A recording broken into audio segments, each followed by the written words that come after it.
The air at Paris Island in 1943 had a taste to it, salt from the nearby Atlantic, sweat from the thousands of young men being forged into Marines, and the sharp metallic tang of gunpowder. It was a place of relentless, grinding transformation, where boys were broken down and rebuilt into the components of a war machine. In the heart of this machine, inside the cavernous, grease-scented walls of the base armory, worked a woman who was an anomaly, a puzzle that the rigid, masculine world of the Marine Corps could not solve. Her name was Sergeant Anya Sharma. She was the daughter of an immigrant from India who had found a strange and profound peace in the duck blinds and marshes of coastal South Carolina. While other girls her age were learning to sew, Anya was learning the art of the shotgun. She learned to lead a target, to swing through a shot, to feel the weapon as an extension of her own body. She understood the simple, brutal poetry of a well-aimed blast of buckshot. She joined the Women's Army Auxiliary Corps, and her almost supernatural understanding of firearms quickly saw her transferred to the Ordnance Corps and assigned to the Marines, a testament to her skill that was also a source of endless friction. Anya was quiet, with watchful, intelligent brown eyes and an easy competence that many men found deeply unsettling.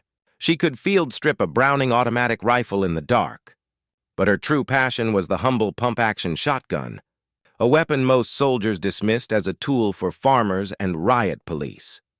Her primary antagonist was Captain Reynolds, the officer in charge of rifle training for the entire depot. Reynolds was a man who believed the world should operate according to the field manual. He was a champion of the M1 Garand rifle, a weapon of precision and range. He believed battles were won by disciplined riflemen firing in volleys from 100 yards. The chaotic, close-in slaughter that was happening in the jungles of the Pacific was a reality he refused to fully accept. To him, it was a failure of discipline, not a failure of doctrine. He first encountered Anya during a weapons demonstration. She was tasked with showing a group of new instructors the various firearms in the Marine arsenal. When she got to the Winchester Model 1912 shotgun, her entire demeanor changed. She held it with a familiar reverence. "Most of you see this as a guard's weapon," she said, her voice clear and steady. "But in the right environment, it is the most effective close-quarters infantry weapon ever designed." Captain Reynolds, who was observing from the back, let out a short, derisive laugh. "Sergeant," he called out, his voice dripping with condescension, "that is a hunting toy. It sprays pellets like a garden hose. It has no accuracy, no range. A United States Marine is a rifleman. He is defined by his marksmanship. That thing promotes a lack of discipline." Anya's jaw tightened, but she kept her composure. "Sir, with respect, in a jungle so thick you can't see 10 yards, marksmanship is a luxury. The Japanese doctrine of close-quarters assault and the banzai charge is designed to overwhelm a rifleman before he can get a second shot. The shotgun is the perfect counter to that doctrine." "The sergeant has been reading too many pulp novels, it seems," Reynolds said to the other officers, who chuckled nervously. "Your job, Sergeant Sharma, is to maintain these weapons, not to invent tactics. Stick to your cleaning rods. The real Marines will handle the fighting." The public humiliation was a clear message. From that day on, Reynolds made it his mission to make Anya's life miserable. He assigned her the worst jobs in the armory, cleaning cosmoline off newly arrived rifles until her hands were raw, endless inventory counts in the sweltering warehouses. It was mindless, demoralizing work intended to make her quit. It had the opposite effect. In the evenings, after her official duties were done, Anya would retreat to a small, forgotten corner of the supply depot. There, using her own time, she studied. She read every after-action report that came back from Guadalcanal and New Guinea. The reports were a litany of horror. Marines, armed with their superb long-range rifles, were being cut to pieces in sudden, brutal ambushes. They were being overwhelmed in their foxholes by screaming, bayonet-wielding attackers. The Japanese were turning the jungle into a knife fight, and the Marines had brought a rapier. Anya saw a pattern. The engagements were happening at 20 yards or less. The fighting was savage, fast, and desperate. Her conviction grew stronger every day. The shotgun wasn't just a good idea. It was the answer. It was the one weapon that could turn the tables on the Japanese in the environment they had chosen. She decided to go around Captain Reynolds. She typed up a detailed, meticulously researched proposal, complete with diagrams and supporting data from the casualty reports. She argued for the creation of a supplemental training program, focused on teaching a small number of Marines in each platoon the use of the shotgun for jungle clearing and perimeter defense. She submitted it through official channels, hoping a more forward-thinking officer would see its merit. The proposal landed on Captain Reynolds's desk. He read it, his face turning a dark shade of red. He saw it not as a tactical suggestion, but as a direct challenge to his authority, his expertise, and his entire worldview. And it was coming from a woman, a low-ranking NCO with a funny-sounding name. He summoned Anya to his office. He didn't shout. His voice was a low, dangerous snarl. "I don't know who you think you are, Sergeant," he began, tapping her proposal with a single contemptuous finger. "But your little adventure in tactical theory is over. You are an armorer. Nothing more. You are to cease this. Research immediately. You will not speak of this again. If I hear one more word about shotguns from you or anyone else, I will see to it that you are transferred so far from here you'll be cleaning muskets for the Canadian Army. Am I understood?" "Yes, sir," Anya said, her heart sinking. She had hit a wall of pride and prejudice, and it was impenetrable. But that evening, something happened that changed her course. A young Marine, a skinny farm boy from Iowa named Private Miller, approached her outside the armory. His eyes were wide with a fear he was trying desperately to hide. He and his platoon were shipping out to the Pacific in 2 weeks. "Sarge," he began nervously, "I heard what the captain said to you. About the shotguns, my uncle. He fought in the First War. He told me about them. He said they were fearsome." Miller swallowed hard. "I ain't a good shot with a rifle, Sarge. I get flustered. I know I'm gonna freeze up when they come at us." Looking at this terrified boy who was about to be thrown into the meat grinder, Anya's sense of duty overwhelmed her fear of Captain Reynolds. These boys deserved every chance to survive, even if it meant risking her own career. "Meet me at the back gate after lights out," she said in a low voice, "and tell anyone else who feels the way you do." That night, 6 nervous young Marines slipped out of their barracks and met Anya in the darkness. She led them to a remote, unused part of the firing range, and under the pale Carolina moon she began to teach them the art of the shotgun. She requisitioned the weapons under the guise of maintenance and testing. She didn't teach them to aim. She taught them to point, to move, to react. She set up pop-up targets in a mock jungle course, forcing them to engage threats at impossibly close ranges.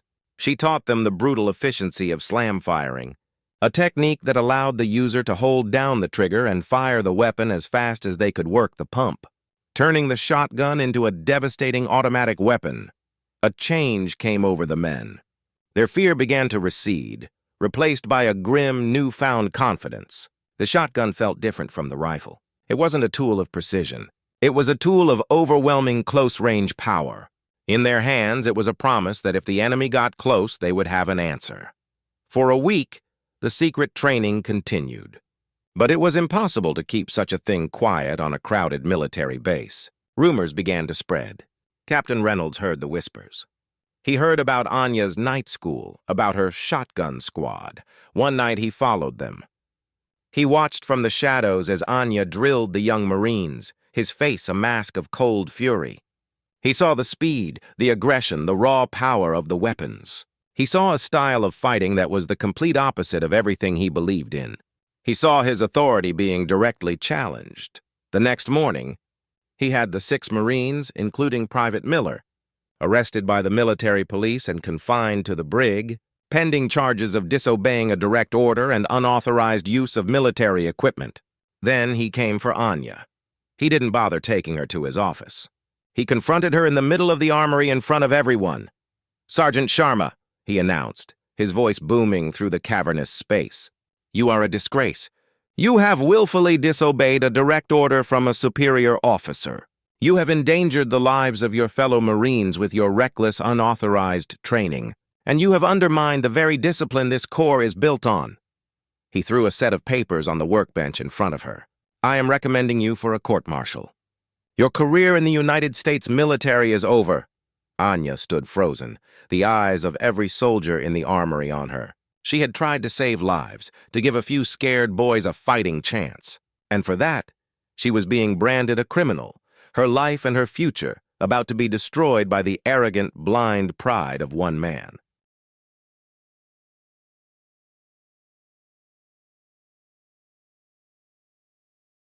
Captain Reynolds's formal charges against Sergeant Anya Sharma sent ripples all the way up the base command structure. A court-martial was a serious, ugly business, but Reynolds's report, full of righteous indignation, also contained details of Anya's training methods, and it landed on the desk of a man who read it with a very different perspective, Colonel Matheson. Matheson was the base executive officer, a veteran of the brutal Banana Wars in Central America and the trench warfare of World War I. He was a quiet, thoughtful man who understood that warfare was not a static science. He had been reading the same grim reports from the Pacific that Anya had, and they troubled him deeply. He saw not a discipline problem, but a deadly tactical problem that no one seemed willing to solve. He summoned both Captain Reynolds and Sergeant Sharma to his office. He also ordered Private Miller and the other 5 Marines to be released from the brig and brought to the meeting. The air in the office was thick with tension. "Captain," the colonel began, his voice calm but carrying an unmistakable weight of command. "I have read your report. You make some very serious accusations against Sergeant Sharma." He then turned his piercing blue eyes to Anya. "And Sergeant, you stand accused of willfully disobeying an order."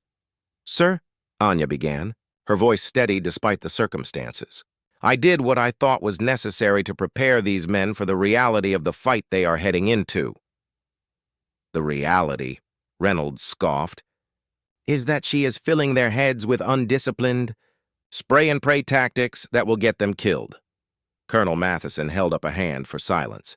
"I'm less interested in your opinions right now and more interested in results," he said. He looked at the 6 young, nervous Marines. "Private Miller, Captain Reynolds says this training was reckless. What do you say?"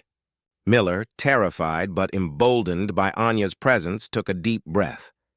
"Sir," he said, "before Sergeant Sharma trained us, I was scared to death. I can't shoot a rifle worth a darn under pressure. I knew I was gonna die. But with the shotgun, sir, it's different. I feel like I can fight back now. I feel like I have a chance." The other 5 Marines nodded in agreement, their expressions echoing Miller's sentiment. Matheson was silent for a long moment.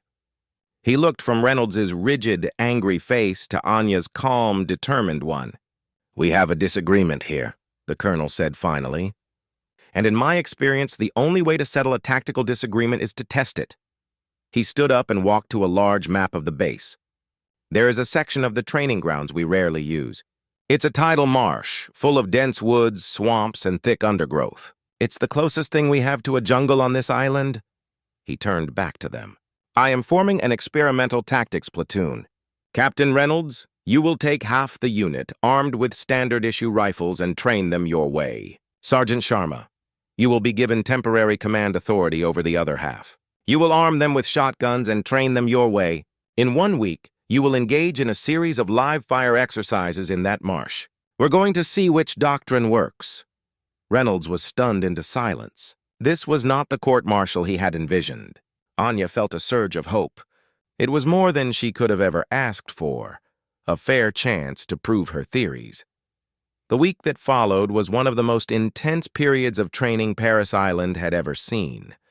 The 2 makeshift platoons were set up in isolated camps on opposite sides of the marsh. Captain Reynolds drilled his men with relentless textbook precision. They practiced marksmanship at known distances, bayonet drills, and volley fire. Their movements were crisp, orderly, and loud. They were a perfect example of a traditional rifle company. Anya's training was completely different. It was quiet, instinctive, and savage. She taught her men to move silently through the dense undergrowth, to use the terrain for cover, to listen. She spent hours teaching them the feel of the shotgun, how to bring it to bear in a fraction of a second without using the sights. Her range was not a neat line of targets. It was a terrifying maze of pop-up silhouettes that appeared from behind trees and in ditches at point-blank range.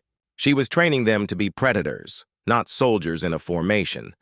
The day of the first test arrived. The scenario was simple, a patrol. Each platoon had to move from one side of the marsh to the other. Colonel Matheson and a group of observers would follow them, judging their effectiveness. Reynolds's rifle platoon moved out first. They were almost immediately in trouble. Their long rifles snagged on vines and branches. They moved in a rigid formation that made them easy to spot. The noise of their crashing through the brush could be heard 100 yards away. Anya's shotgun platoon moved like ghosts. They were dispersed, using the natural cover, communicating with hand signals. They were almost impossible to see until you were right on top of them. The shorter, handier shotguns were far better suited to the dense terrain. The first test was a clear win for Anya's methods, based on stealth and suitability of the weapon to the environment. The next test was an assault on a fortified position, a mock Japanese bunker built from logs and sandbags.